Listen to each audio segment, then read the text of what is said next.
Netcasts you love. From people you trust. This is Twit. Bandwidth for iFive for the iPhone is provided by CacheFly at CacheFly.com. This episode of iFive for the iPhone is brought to you by Audible.com. To download a free audiobook of your choice, go to audiblepodcast.com/iFive.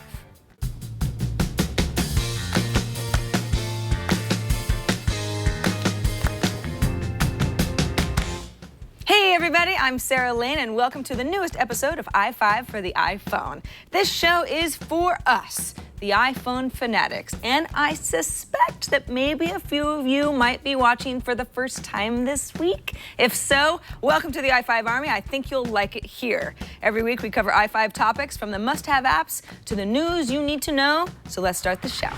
Number one. Now, I said that I ordered a white iPhone 5, and I did do that, but because I waited until the next morning instead of midnight on September 14th, I'm actually back ordered another week or so.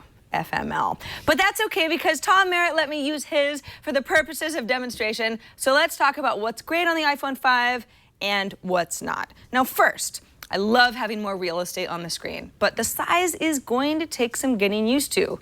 Long phone is long. I'll check back next week and let you know if it's still weirding me out. Is it happening to any of you guys? Now, even though the iPhone 5 doesn't weigh that much less than a 4S, it really doesn't. Because it's longer and thinner, you really get the sense that it's somehow made of air. I worried last week that it was gonna make it feel cheaper. It doesn't. My biggest issue is not losing it in my purse now that it's got even less bulk. And finally, I was also a little bit worried about apps not being updated for the new 4-inch screen fast enough and having a bunch of letterboxed apps. Now, obviously, we're still in transition, but most of the apps that I'm using on a daily basis are already updated. I would say about half of those are good to go, with App Store updates rolling in several times a day, so I don't think there's any need to panic on that one. Now, I've heard, and you have too, from more than a few folks, that these anodized cases are really, really fragile, and nicks and scratches are appearing way too easily, particularly on the black models, but also on the whites. I know this is going to happen. Hey, phones get scratched up, but it sounds a little beyond normal wear and tear to me. So let's see how my phone looks after being tossed in and out of handbags alongside a set of keys for about a month. In short, I really do love this phone so far. If you have one, do you love yours? Is there anything really, really bugging you that we haven't covered? If so, write us at iFive@twit.tv and get it off your chest. Number two, the last thing I would ever do is abandon all you iPhone users who haven't upgraded to the iPhone 5 yet. So let's switch back to my iPhone 4S to talk a little bit about iOS 6, which we all got last week. Except if you're an iPhone 3G user, I'm sorry about that. By far the number one talking point, the new Maps app. No more Google data here. This is Apple's first attempt at a Google Maps competitor.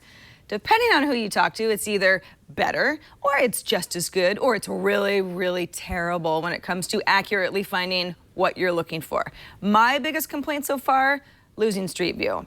I love Street View. I love that about Google Maps. I have spent hours virtually walking around neighborhoods worldwide via Street View, and now it's gone, and I am sad. By the way, I can still use the web version of Google Maps in Safari, maps.google.com, but I don't get Street View, so it's not good enough. So here is my workaround until Google either offers a standalone Google Maps app or Apple gets a clue. Live Street View. There's a free ad-supported version of this app, but I'm using the ad-free 99-cent app. Anything you can look up on Google Street View, you can look up here. In fact, it's just actually using Google's data. So you search for a particular address, or you can tap on the general area in a map to get the street view. Navigating along a street works. Feels a little bit stuttery, but it works. It's also compass aware, so you can swing around and get a decent virtual tour experience. That's kind of nice. I've noticed a few glitches. For example, if I search for the Twit studio here, it puts me in the alley out back behind the street.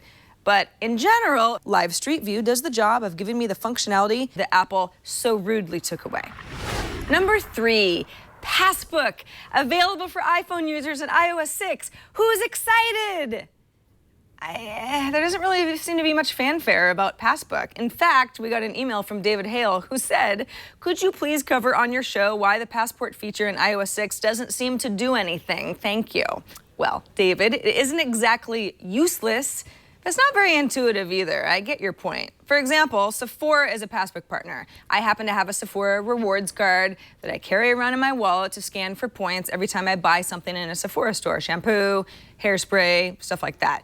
Now with Passbook, once I download the Sephora app, which I didn't have downloaded already, I can link it to my account, which will then show up in Passbook, and then I can use this updated information at the checkout counter instead of my dumb little Sephora card, which I can pretty much throw away at this point. If I shop via the Sephora app, my rewards are already updated automatically, so I don't need Passbook. I also downloaded the Fandango and the United Airlines apps because they both integrate with Passbook, and they're also services that I use. But from what I understand, I still have to book movie tickets on my Fandango app or flights on my United Airlines app, and then I can choose to have my ticket sent to Passbook as proof of purchase. So this is very clearly not some sort of a digital wallet solution. It's just an organizer that isn't very exciting unless you happen to be a big rewards card person. I expect it to get better as more companies jump on board. This episode of iFive for the iPhone is brought to you by Audible. Audible.com is the leading provider of audiobooks with more than 100,000 downloadable titles. If you're looking for a particular book, Audible has literature, including fiction, nonfiction, and periodicals. For iFive viewers, Audible is offering a free audiobook to give you a chance to try out their service. One audiobook you really might like is The Handmaid's Tale, written by Margaret Atwood, but narrated by Emmy Award-winning actress, as of a day ago, Claire Danes. She's great. Number 4. If you're already a Dropbox user, you know how convenient it is to access all of your stuff via its iPhone app. If you don't have a Dropbox account, it's one of the best cloud services out there. Any file you save to your Dropbox account lives in the cloud, so you can access your photos, your documents, your videos from Dropbox on your computer, your iPhone, your iPad, or Dropbox's website. Very convenient. In fact, I think I mentioned on a previous episode that I use If This Then That, which is ifttt.com, to copy any photo I upload to Instagram to Dropbox so that I have a cloud backup of all my Instagram photos. Love that. A lot of iPhone apps sync with Dropbox too, so if I'm writing stuff down in a note-taking app like Plain Text, I can sync everything to Dropbox and access those notes later on my iPad or my browser, etc. But that's not all. Dropbox also wants to be more social, doesn't everybody these days? So the latest version adds sharing functionality to both Facebook and Twitter, which I think is great, particularly for photos. With Facebook, I do wish I had the option of uploading into a Dropbox album rather than just posting to my wall with a link back to the photo on Dropbox, which is how it does now, but it's still a nice feature that Dropbox didn't have just a week ago. And it's free for up to 2 gigabytes of storage. Go cloud! And finally, number 5. Hotel rates are a lot like airline ticket prices. You know, you book ahead, you might get a really good deal. You book last minute, it's gonna be a lot more money. But at the very, very, very last minute, the prices often drop to their very lowest point because, of course, a hotel would rather fill a room for a discount than to not fill it at all. And that's why a free app called Hotel Tonight is a great resource to keep in your pocket because it keeps tabs on all those empty rooms and passes that info along to you. Here's how it works. Use your current location to look up a hotel nearby, or you can search by city. Right now, Hotel Tonight is limited to the US, Canada, and the UK, but is expanding all the time. If I look up hotels in London, for example, I get a handful of results that include original price and then last-minute discount, and sometimes it's a really big discount. Hotel Tonight makes an effort to describe these hotels, so it gives hotels tags like, this is hip, or this is solid, or this is a luxe choice. So I have a better idea of the vibe, and then a map view shows exactly what part of the city that hotel is in. Even though the service is called Hotel Tonight, you can actually choose to stay multiple nights, although that might bump up the nightly price. I found that to be true. And sometimes there are maximum nightly stays allowed. But if you travel often, or you just like a good deal, this is one. The app is free, and right now they're offering a $25 credit when you sign up and enter the offer code TONIGHT. You're welcome.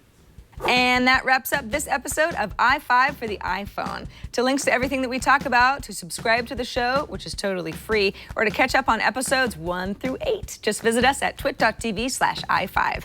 Email us at iFive@twit.tv, leave us a voicemail at 614-ON-iFive, or send us a video with an app review of your own. I'm Sarah Lane, and I'll see you right here next week.